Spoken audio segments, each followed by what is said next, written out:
Hello, everyone. All right, I've got 50 minutes and I've got 75 slides. Let's see how this goes. So, home automation. I'm not really an expert. What I've done is spent a fair bit of money over the past 20 years automating my house. I've got in excess of 1,000, almost 2,000 devices now. And so I'm here to really just share my experience, where it went well, but mostly where it went wrong. And so, yeah, it's a work in progress, as is most of my house. And I've really just here to share what lessons I've learned along this journey in order to hopefully help you get started, but not make the same mistakes I did, unless you particularly want to. So why? Well, that's actually a really good question. Why even bother automating your home in the first place? Well, it turns out we've been doing it for quite some time. We've been welcoming technology into our house ever since we sat on these sorts of things. And actually, we have technology in our house in all sorts of forms and shapes that help us not have to do as much manual labor. I've never used a dolly or a washboard, but I definitely have used lots of this. Now, that's not really the sort of automation I'm talking about, because all that this does is really take away the manual labor, and it means we can do a better job with less effort. I'm talking about taking away the job completely. Delegating it off to a thing that can sit there and work out when it needs doing, how much it needs doing, where it needs doing. And all we have to do is empty the bin every so often. This sort of automation has been a fantasy for a long time. You see it in all sorts of pop culture, even going back to the 90s. I remember watching this and going, ain't that really cool? And that's not what my wife thought about this sort of contraption. But we've had automation in our homes going back a lot further than I thought when I started looking into it.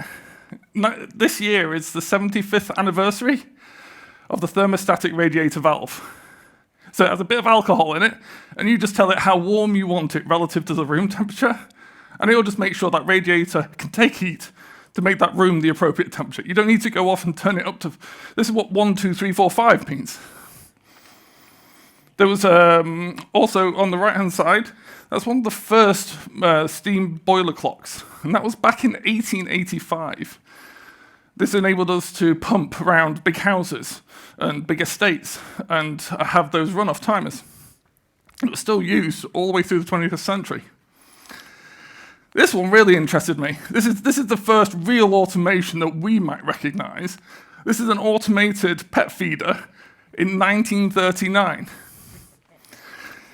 So with the advent of the Internet of Things, the miniaturization of devices, and the cost of all these things coming down in AI, it means that we've got a large legacy that we can improve on. So what sort of things are we really automating these days? So thermostats, you have them both in your living room, the Nest sorts of things, and they're now moving to the radiators. You have smart switches or smart bulbs. You've got presence sensors to tell when you're in a room. That's you might see them in hotels with PIR sensors, so walking through hallways, lights coming on automatically. You also have dimmable settings, so movie mode, to put some mood music on and watch some Netflix.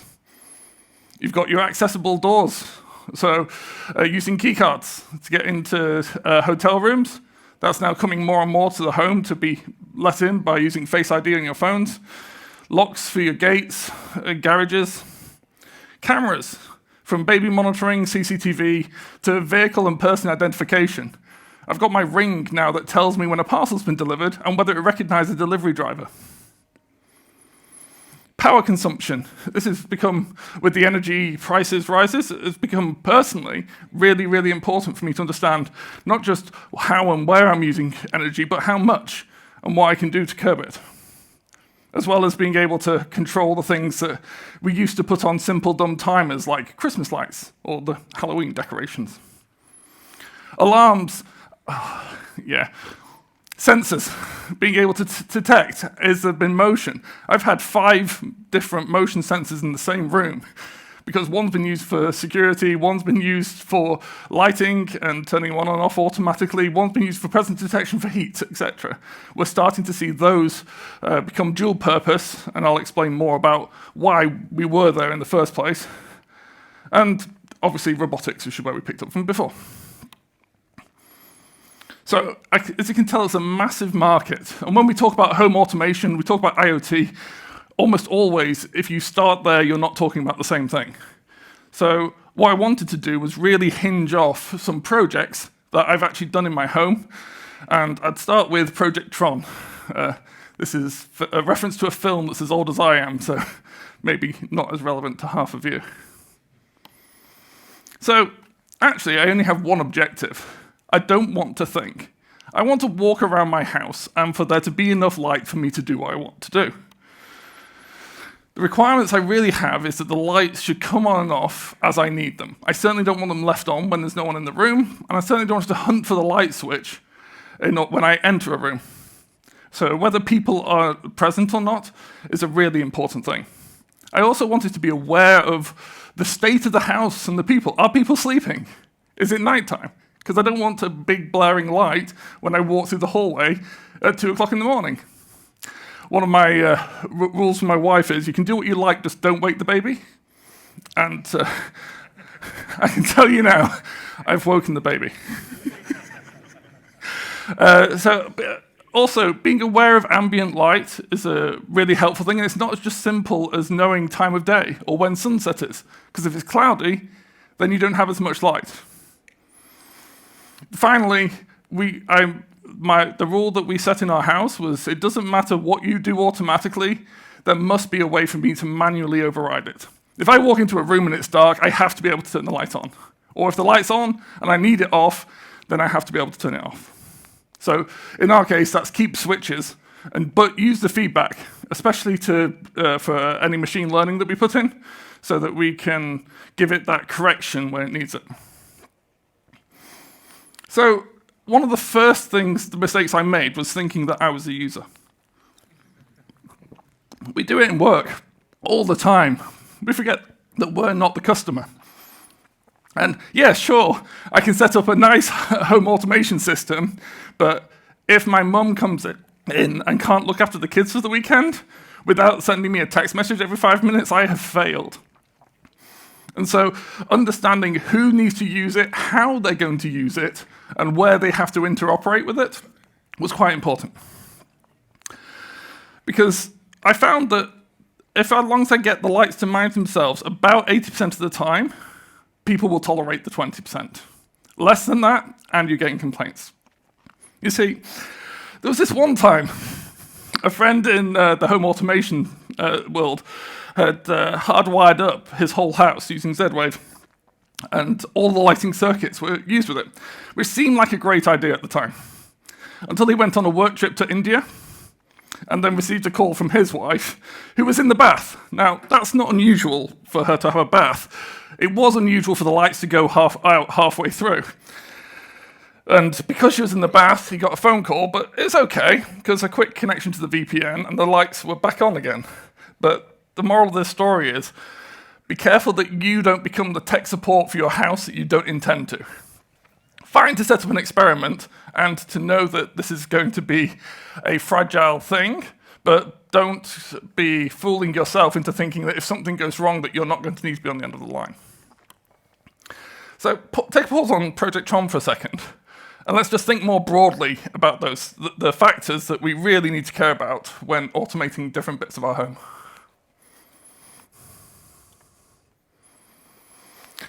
Build versus buy, at least in the work context, usually means do we sell the problem or do we develop it ourselves? In the home automation world, it really means are you going to go for an ecosystem or not? So we have things like Nest, Hive, Ring, Hue, Lightwave. They all tend to operate as isolated environments.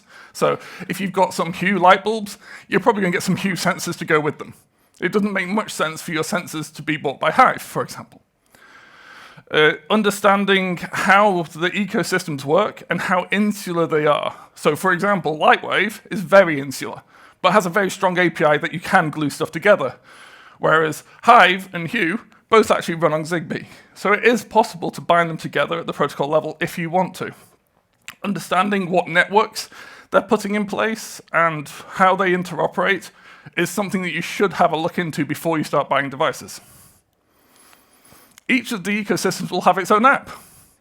It's very rare that even if you do get things to interoperate, that, say, a Hue light bulb would be able to show you a ring plug or lock.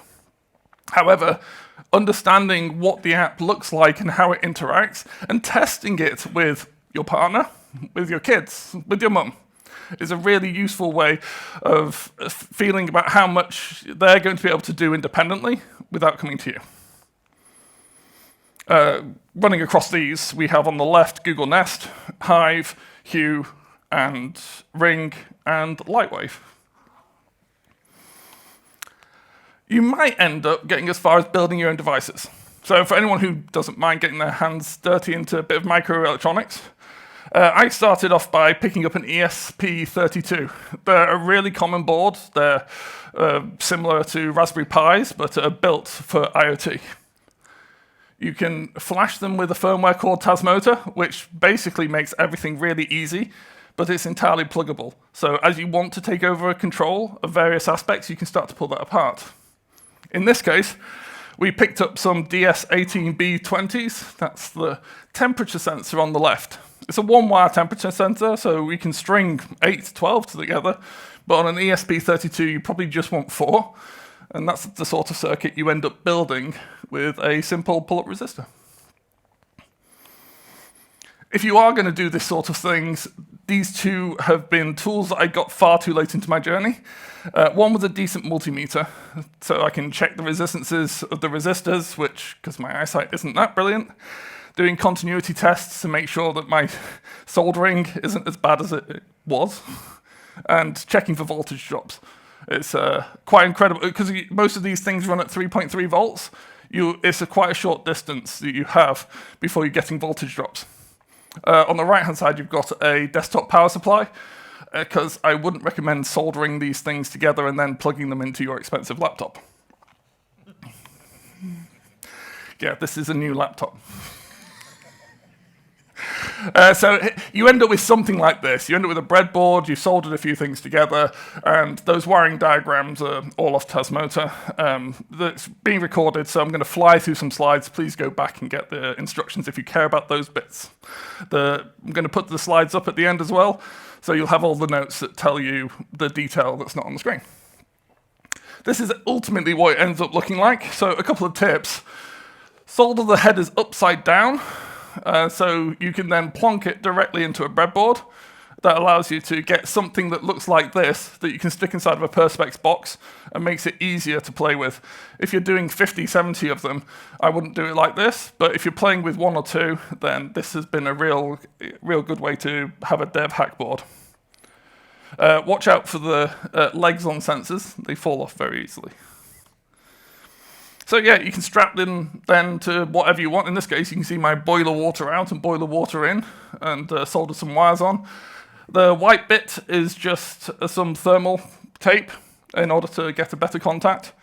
We found that we got a loss of the voltage drop ran over about 10 meters. So if you need to go a bit further, you're going to need to do something different. So protocols and networks. I mentioned them before, but the 3 main ones that you're going to come across are going to be Zigbee, Z-Wave, and Lightwave.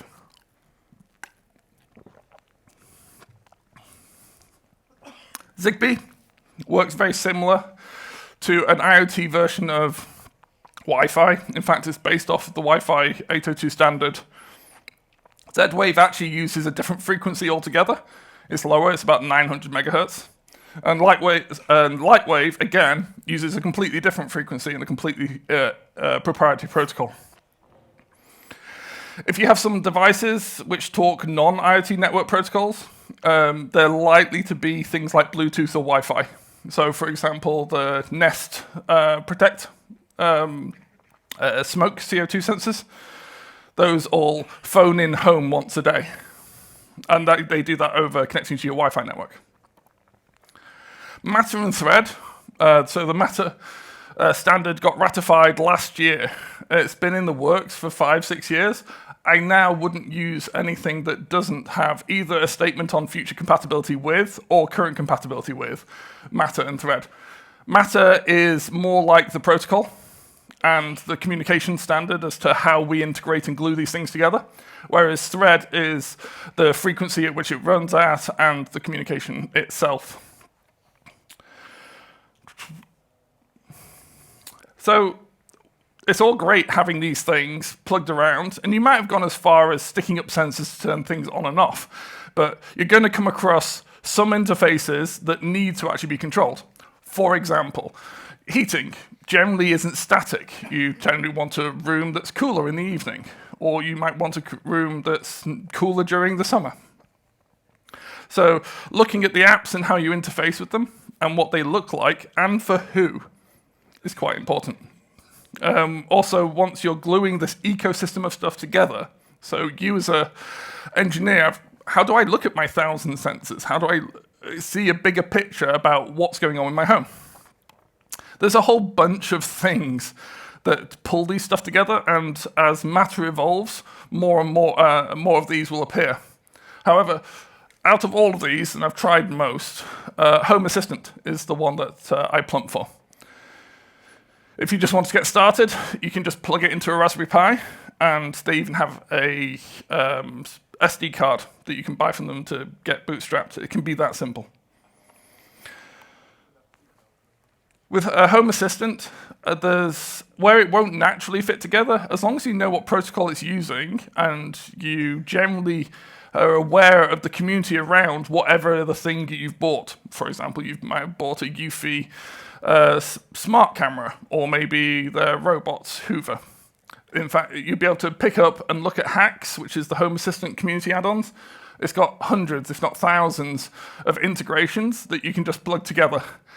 My experience has been roughly 50-50 as to it just works versus you have to play around and understand. But if you've already done the legwork to know how things are communicating, I found it really quite easy just to fill in the gap with whatever glue is necessary. But make no bones, you are going to be doing gluing quite a lot of your bit stuff together to make it feel cohesive. However, once you've done that, you can get some interesting outcomes. So these are all dashboards other people have built. I've left URLs on there for people who've done all their guides about how I did my thing, because we're all geeks and we like to blog about it. So this person's got some solar power, and it's monitoring their energy usage on the right. Clearly the weather's had an impact on what they're drawing and using, so you've got all of that information being pulled in on the left. And you can see the combined stats for their hot water cylinder, and they're charting it over time, including where the hot water was at a base and what the solar water panels have actually produced in terms of heat. This is a demo setup from Seed Studio. We'll see the re-terminal interface later. But note on this interface, you can turn the lights on and control the media on the family media center, and even arm and disarm the home security system from what looks like a home map. It's pretty interesting, but it does take some effort to have to draw your own house. This is a great example of a custom and composite UI. And you can build these, and they've gone to the extremes of modeling their entire house in a 3D renderer and kept on the most key used items. For example, we've got locks on the doors, so you just have to know which room am I in. Oh, I'd like to open that door. And there's no need to figure out which light switch is for which light. You just tap the light and it comes on. So they've really gone all out on trying to make it intuitive. Here we've got home security and intrusion detection included, and there's some really interesting stats that they've managed to get from their EVs. And not just their EVs, but modern hybrids and even gas and diesel cars will actually output what the current stats are. Notably, you can see the third one across will tell you what the fuel and oil level is. This is the re-terminal. So it's nice having this all on your phone, but asking people to install an app when they get to your house will be hit and miss, and then setting up user access privileges, etc. So there's a company, C Studio, build re-terminal that allow you to have a bunch of presets to interface with Home Assistant and provide dashboards that look a bit like this. They're set to guest mode, and if you ever need to go around and log in, then you can do it. I played around with one. It's a bit clunky. It feels like we're 10% on a journey that we will get there. It's a bit like talking to ChatGPT 2, knowing that ChatGPT 3 is around the corner. And I would sit and wait before investing much in this. However, this shows a large amount of optimism for what the planes of the future are going to be. So, what does my house look like? Well, I couldn't actually fit it on a slide. I tried. So, here's a bit of it. So we first off just start off with the easy stuff. So I've got Govee light strips, I've got Nest Protects hanging around, I've got a bunch of CCTV around the house that's all sat into a PVR, and I've got a bunch of Sonos speakers. Nothing special, nothing new, nothing that people would call really home automation. All I had to do was plug it into Home Assistant, and now it starts working together. I had to do nothing special with any of this. In fact, all of the above was automatically detected. With this, I could also use Bid Bad Blunt had happily done a community add-on for hacks to glue in all of my sensors from Lightwave. So Lightwave do smart switches, and I've got about 100 of them. And so all my switches and plugs automatically appeared, as well as all of the energy monitoring and all of the am I on or off statistical analysis all came through. I then went and bought a new garage opener because my one had broken. And this one had an Ethernet port, so I plugged it in. And I managed to work out that it actually has a local API, so it just sits on the local network. And assuming you give it the right token, it'll open and close it. And I've got it now working through if this and then that to create a a Apple widget, so I can use an Apple widget to open and close my garage. Useful. Then it got a bit harder. This is when I started playing around with Tasmotor and the temperature sensors, because I was getting a lot of thermal loss, because I've got an old house, in the pipes. I was trying to work out where's all my energy going. And yeah, it cost a lot of money recently in terms of gas. And so I started wanting to put temperature sensors around my house. And so plugging those in, I could have got Tasmotor to talk directly to Home Assistant. Unfortunately, the way that it does its naming is completely random. It basically just uses the Mac serial. And so I glued it through something called Node-RED. We'll see more on that later, but Node-RED is effectively a workflow program. It takes inputs and throws it in output. So I'm taking all of the MQTT event data and rebuilding that to send out in a named form so it shows up nicely in Home Assistant. Now this gave me some interesting opportunities, because I could take all of that data and pipe that into Influx, which is a time series database. So every sensor that is published around is every 20 seconds now recording into a database. Well, why not? At the time, I didn't really know what I'd do with it, but it turned out that came in really useful. I had a Ring doorbell that was nice, and there's a project called Ring MQTT. It doesn't integrate with Home Assistant. However, what you can do is push the data out over MQTT. So for example, when someone pushes a button, it'll take a screen grab of whatever the JPEG is, pass that into Node-RED. You can do some image manipulation to change it from one format to another, and you pass it on to Home Assistant, and you get the effect that you saw before with the security cameras.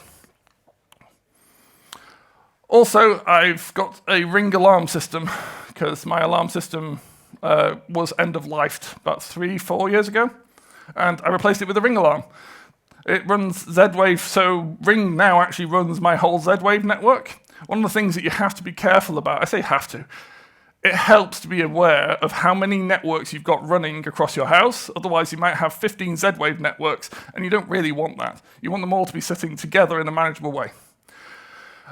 Ring allows you to plug in any Z-Wave device, so that meant I could put my smart locks onto it, and thanks to Z-Wave implementation by Ring being secure, because it's an alarm system, it meant that it was much harder to break into. I was quite concerned of, do I want my door opening based on the internet? And dig into the security aspect is a whole talk on its own. But make sure you're following the security standards and you're not turning that off by accident, and you'll be fine. Also, it meant that I could plug all my other sensors in too. This is where making a sensor do double duty really helped. Not just that, it's now routed through Node-RED, so that means my influx database is now growing with sensor data, which I really liked. And so I was like, oh, wouldn't it be really nice if I had the garage data in there too? Or all the Sonos stats, or maybe all the Govee lighting settings, or maybe everything that comes from Lightwave. There's a project called Node-RED Home Assistant that creates a WebSocket and sends all of that data back, so you end up with this wonderful circle going around. And so Influx database starts to become this big data mine about how is my house being used. Oh, yeah, and finally, I've got a Stream Deck, which I was using for other purposes, but then I suddenly found out that you can just plug this into Home Assistant too, and for no other reason, I can turn the bathroom lights on and off from my desk. It mostly gets used for turning my office light on and off, and when it gets dark, because walking 3 meters is too much effort. Right, it sounds like I'm getting a bit obsessive, and the point at which you start unscrewing some of your hardware devices to see what you know you're going a bit far. However, this I've got lucky enough to have solar thermal on my house, and so I thought, wonder what's in it. So unscrewed, because I was wondering what this V-bus thing was. It turns out that it's built for large installations with building management systems. So big office blocks have building management systems with big industrial equipment. Turns out you can get a little box that plugs into this and turns it into Ethernet. And then you can plug that data in too. So now I know what the temperature of the water on my ceiling is for some reason. So this is when things started to go wrong, because I hadn't at this point really thought about what I've done to my house and what happens when things aren't working well. Because we've all built software for the happy path. Do we really test for the negative paths? Well, what happens if your digital lock runs out of batteries? Can you open the doors if there's a power outage? What if your Wi-Fi network goes down? Your thermostats go offline. Can you still even get heat from your boiler anymore? If your internet connection goes offline, do your pets get fed? Well, it turns out, back in 2016, PetNet had an automated pet feeder, and they had a server issue. Because their pet feeder didn't have a local scheduler or a backup, it meant that about 10% of their pets didn't get fed for 10 hours. Oops. It's a lesson for all of us. Make sure that you prepare for failure scenarios. For device makers, think about the scenario of ending up offline. But for you as well, how do you know that your pet's not being fed? Or have you delegated that responsibility along with the action itself? If I asked my children to go off and empty the dishwasher, you'd be damned if I didn't go and at least check that that had happened. It really does make me worried as what would happen if that wasn't 10 hours and was 10 days. So this is Maslow's hierarchy of needs, which has been slightly modified. And so this is my hierarchy of home automation, if you wish. Because we have to start at the bottom level, which is physical. And how do I still do the things? How do I still get power? How do I still get heat to the house? Can I go and push a button and make that thing happen? And can I still get into the property if everything goes wrong? Now, you might not actually care. It might be, I've got spare keys to the neighbor. It might be, actually, I can climb in through a window. Or it might be, I can just go stay somewhere else for the night until it gets light in the morning. But knowing what you can and can't do is, in the case of failure, is at least something to think about. If my kids can't play on the games console for the evening, does that really matter? I think my 11-year-old would say yes. But for me, it's wait until the morning. However, when it comes to can we make food, I don't want to go home hungry simply because I smarted the fridge. Building up to normal, this is just intuitive. So let's say everything's running, but can I just normally go and turn the lights on? I walk into a bathroom, it's dark, can I make there be light? If I need to turn heat, the room's cold, is there somewhere I can turn to make it warmer? I found it really useful to put thermostats in rooms that don't do anything. It's a great placebo effect. All it does is tell me that someone wants that room to be warmer. It doesn't actually go off and make so. For any dads around here who have that war of turning the thermostat down, it's a great solution without losing the information that your family's trying to say of, please, it is a bit cold. Then you got into the digital, can I control this over an app? Can I ask Alexa to do this for me? And then finally, as automated, do I not even have to think about this in the first place? Are you aware as a system and can make things happen? So going back to Project Tron, the first decision I had to make was, do I want smart switches or bulbs? The difference is really quite important, because a smart bulb always needs to be powered. So if you've got a switch on the wall, that switch is going to have to be permanently on, or you're going to have to change the function of that switch to make sure that if it gets turned off, that you can turn it on again. Because if you turn the power off at the wall, there's no way it can go off and change the state of that switch. So typically, smart bulbs change the switch so it's always permanently on, and you're telling the bulb over whatever wireless network to come on or come off, but it always remains powered. Alternatively, you can actually change the switch to be a smart switch. And this just means that you end up, usually you don't get rocker switches anymore. You end up with switches that you can depress, and they usually have an LED on them. This means that you can turn it on and off, not just at the wall, which usually can happen even if the hub goes offline, but you can connect through the hub on your phone and turn the light on and off. That's the basis of it all. One thing to note is that it's a colored bulb. All that you can send as a signal to said bulb is power, on or off. And you can do dimmable, but you can't send, I want you to change to green. That still has to be smarted somewhere. But figure out which one you want to buy into, because you'll probably want to do all the same. Here we've got a Philips Hue switch.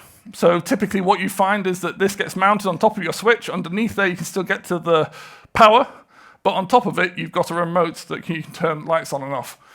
You then have the Hue app, and you can also integrate it. Usually they all come out of the box by default working with the things like Alexa. My favorite things to play with have actually been RGBIC LEDs. So light strips used to be that you can just make them the same color. Now you can control each LED individually and make some really cool effects. And you can go as far as you want to whether do you want to look like a Picasso painting, or do you really just want it to be on or off? I found it best to try and work out, almost like an interior decorator, to work out what is it that I'm trying to aim for, and then get close. Otherwise, you buy a load of stuff and you don't need it. And then I found that quite often the automations that I was doing, especially in my early time, were going wrong. The lights were being left on all night, or they would not come on when they should.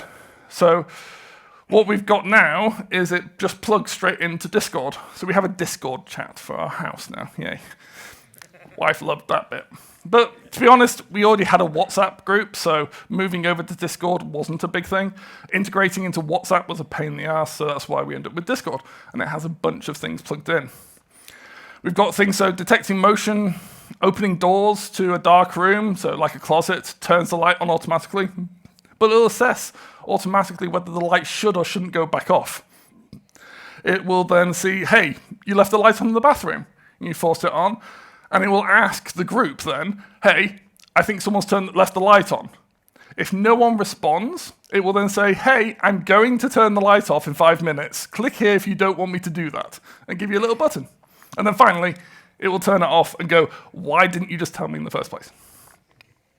Building those sorts of automations didn't take much time, but trying to work out that those automations were needed is where the experience really kicks in. We went a level up and decided, well, I've got this wealth of data now sitting in my Influx database. What if I just gave it to TensorFlow and said, yeah, just try and figure it out? So in the bathroom, we gave it everything and said, try and work out if the bathroom light should come on or off, and then listen to whether someone tells you, I got light and I don't need it, or I don't have light and want it.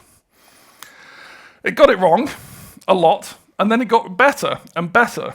And this is where it got really interesting when you started to lift of what is the thing that correlates with the light needing to be on.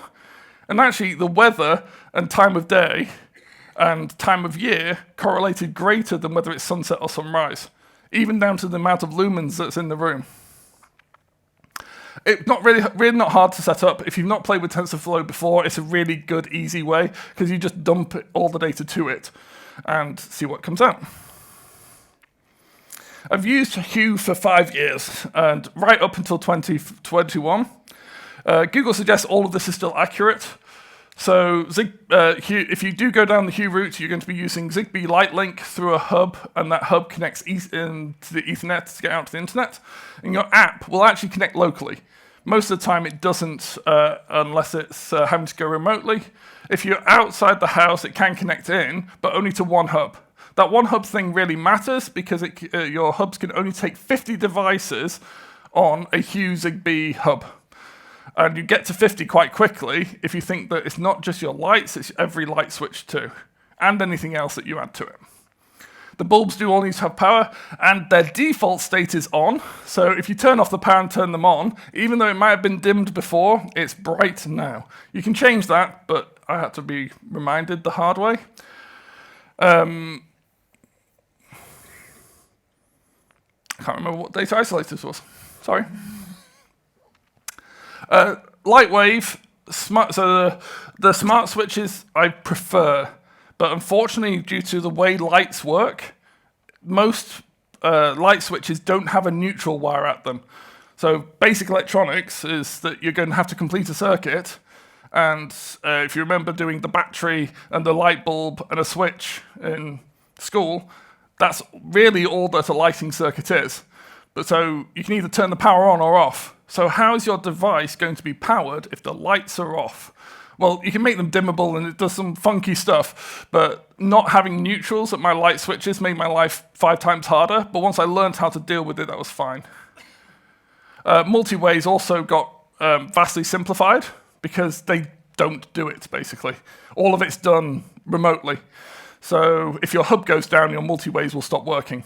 It's so that you've just got a master powering a switch. It does make it easier for me, at least, because I understand now how my lighting works, whereas the multi-ways, I still don't think I get the XOR operations that they're doing. They're easy to automate from home, away.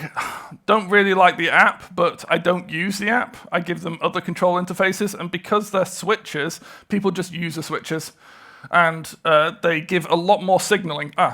Data is isolated. Hue won't tell you whether a button has been pushed or not, or whether the lights are on or off. Whereas I get that data from Lightwave, so I can plug that into my automation to learn from it. So my second project was project oversight, or really, it was, can I use the monitoring in my house to inform decision making? Because presence detection is poor. It's really hard to tell is a person in a room, especially when that person stays stationary for a long time, such as when you're watching a movie or when you're taking a bath. It's even harder when you add steam to it, like taking a shower. So I had really one requirement, which is we've got some puppies. I like the puppies. We have a gate. I don't want the puppies to be outside of the gate, and due to the configuration of our house, it's quite hard to know, can I open the gates? Because I can tell the gates to open now, but are the puppies out? And so, can I take all of the data, and we also put recently GPS collars on the dogs. 1, so that we can tell whereabouts they are, but 2, if they did ever get out, we'd hopefully be able to retrieve them. My second scenario was, we have a delivery, but is it safe to open the gates? Because we might have the dogs, and I don't want the dogs to be run over by said delivery driver as much as I want the stuff. And in case you're interested, I asked Midjourney to create a picture of a delivery driver standing in front of a van with a parcel on a white background. And the top left is the first thing it came with, which, if you've ever had a delivery like I have, is about right. And finally, I really want to know, is there an intruder? Getting woken up in the middle of the night, and then It's always me who has to go downstairs to get up and work out what was that noise. Actually, we can answer all of this now. I can just pick up the cameras. I can tell, are the dogs outside? I can say, open the gates, and then it says, I'm afraid, Dan, I can't do that.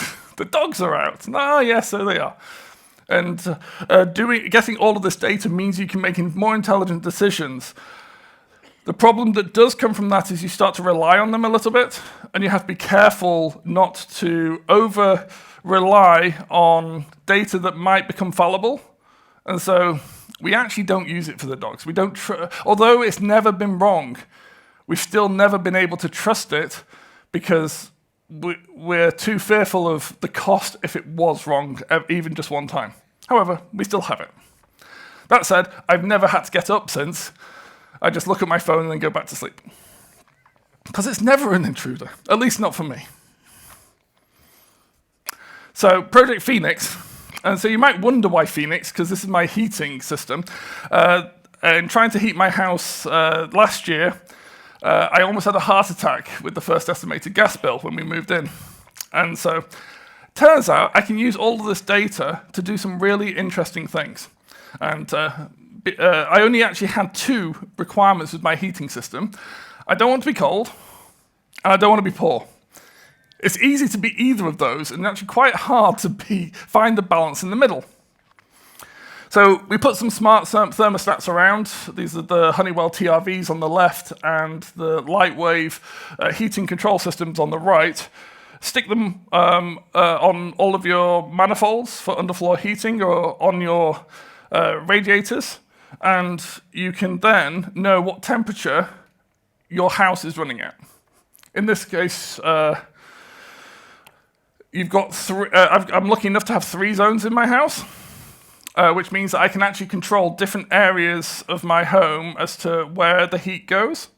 And so if nobody is in this area of the house, if no one's upstairs, I don't even need to pump hot water around that area of the house. Those silver things on the pipes are valves, and they're controlled by the TRs on the right. With this, I managed to reduce the amount of heat loss I was getting by 80%, which reduced my bill by about 50. So, good news. But in looking to this, the only way I can really do much more is by changing how I get heat. One of my biggest problems is that I can't generate gas, but I can generate electricity by getting solar. And installing all of these smart things does increase your energy consumption, but I would say that it's about 1/4 of a watt per device. And so if you have 1,000 of them, it becomes significant, but only to the tune of €2 a day. But if you're able to get solar, then you can offset that quite easily. Heat pumps, I looked at them, and it's lucky. I've got now all this data. I can tell you to the euro exactly how much money I would save, or actually I wouldn't save, because I've got an efficient enough boiler compared to paying for the installation of a heat pump. Eventually, they're going to get there. I reckon about 4 or 5 years. But every year, heat pumps are getting better and better, and I'm convinced that that's how we're going to be heating our homes in the future.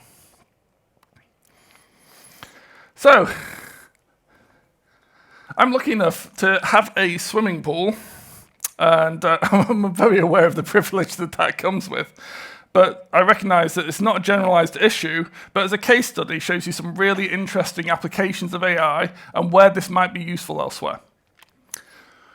So I wanted to make sure that the cover should be open and closable safely. And that usually means you need a lifeguard there. You need someone physically standing there to be able to open and close it. And although we weren't able to find an automated pool cover, which could be integrated through any standard, if you start taking stuff apart, it turns out that everything is quite simple. There's just a simple non-encrypted wireless signal that you can buy a device in order to intercept and replay. So I know that I could tell it to open and close if I wanted to, but that doesn't actually fix the safely bit. So I got a CCTV camera and put it in the pool. So now I can actually see if people are in the pool and what they're doing. I can now verify whether the pool is empty and whether anything goes into the pool while it's closing. And should we detect anyone within the bounds of the pool, or a small person close to the edge of the pool, then we can trigger an alert and shout, because there shouldn't be a small person near the pool. With all this data, we can fill some other requirements as well. So we can be told if the pool's been left open. Again, heat, it's not a really good idea to do so. And also, we don't want things to fall into the pool accidentally. And we can also identify if anyone falls into the pool or enters the pool unaccompanied.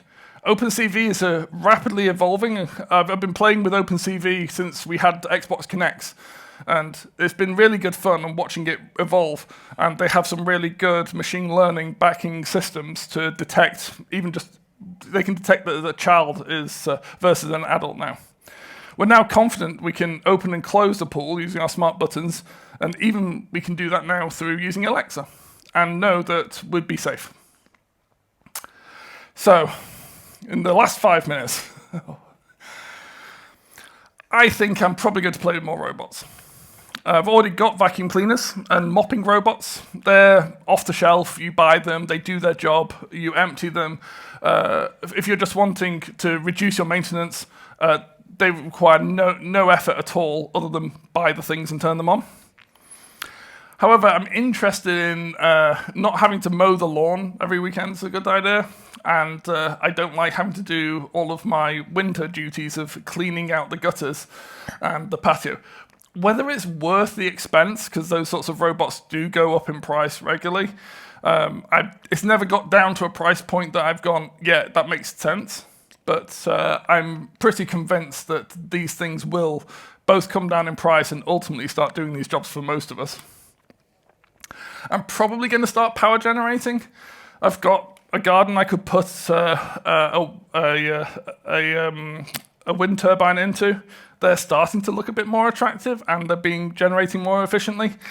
It's not as reliable as solar because it's got mechanical moving parts and needs maintenance, but onshore wind is becoming more and more viable and more legislatively kind, at least in England and Wales. And I'm probably going to, at some point, build my own house app. I know I'm going to get there. It's because everything gets 80% of the way there, and the last 20% is really hard. And either we're going to see Matter come together with something that builds composable web apps that I really want to use, or building your own web app isn't that hard. It seems like a lot of effort, though. I might just get ChatGPT to do it for me. So, beyond this, there's a few things that I really wish I'd, having just moved house, I wish I'd thought about what does that mean? So I've got all these sensors. Am I going to uninstall them all? Am I going to start taking my all the sensors down and all my light bulbs? And then I have to go off and de-smartify my home to hand it over. But let's say I do, and I did. I left it all behind. Do I give them access to my email account? Is it bound to my Wi-Fi network? Do I tell them that they have to inherit that too? So think about what that legacy would look like if you had to pass it on, and write down documentation and some notes. And in my case, they even paid me to give them some support and say, hey, this looks like really cool. Someone's done it for us. Can you just show us how it works and maybe hang around for the next month if I need to give you a call? I didn't get many calls, and it was well worth doing. Watch out for end-of-lifing. Hive has just discontinued the leak sensor and all of their security stuff. And back in 2022, Ars Technica said that Insteon, the CEO, has literally disappeared, deleted all of his social media profiles, and turned the servers off. All right? I guess their stuff's not working anymore. And a whole bunch of systems require you to log in with Google, Facebook, or Apple. What if Facebook doesn't like you and says, hey, that post, you get zucked and you can't log into Facebook. Can you not get in your house? I mean, you can't use your Meta Quest, but really? If a provider shuts down, will your devices work? Can they be updated, patched? Can the community even step in if they need to? How much would it cost to replace all of these things that you bought? How much would it cost to go back to being done? Amazon shut someone's entire customer down out of their home because their Amazon driver reported them as making racist comments. And they're like, nope, we don't like you. And off went Alexa and everything connected to it. It was interesting, not because actually the whole case was, because I'm no fan of this person either, and what they were saying was abhorrent. But the power that Amazon had during a complaint to lock you out of your home was something that I hadn't really considered until this happened. So operations, your system's going to need maintaining over time. You're likely to need batteries, and you're going to need to get some interference from neighbors. Your controller might crash. Monitor what's important to you and have a method of alerting. At some point, you're going to have a power outage. When I did, that's when I learnt my house as a boot sequence. Some things have to come on before others, and not everything smart recovers and self-heals. Figure that out early rather than when it happens, because when it happens, you're going to be in a panic, and that's not the best time to be figuring that stuff out. Do they do self-updates? Are you going to be sat in the bath and the light goes out simply because it upgraded to the latest version? And while we're talking about security, don't disable any of this. There's lots of options that make easy setup. Watch out for what easy setup means, because sometimes that means disabling the security protocols, which means that you have to push 2 buttons. But if you did that, hackers wouldn't be able to get in. Finally, be kind to your future self by sharing the knowledge that you think you might possibly forget in 2 years. How many of us have picked up code bases that's a years old and gone, God only knows what this does? You don't want to do that with your house. So, that was a lot. If you only remember 3 things. Start with the outcome, because it's fine to be playing and learning, but know that's what you're doing. And be open with yourself as to whether you're still doing things that are wise to experiment with. Otherwise, you're going to be on permanent tech support duty, and if you turn a family home into an experiment. Expectations are hard to manage, because once you put the smarts in, people get used to it. People don't do these things, and when it doesn't do it, people get upset. And they get really frustrated when they can't easily work around a thing not doing what it should. Reliability is key. Finally, if it's hard, make sure it's fun, because hobby projects are great when you can put them down, but they're a terrible burden if they need attention when work or life gets hard. It being fun makes it at least worth it, so that you can smile at the end of the day. Thank you.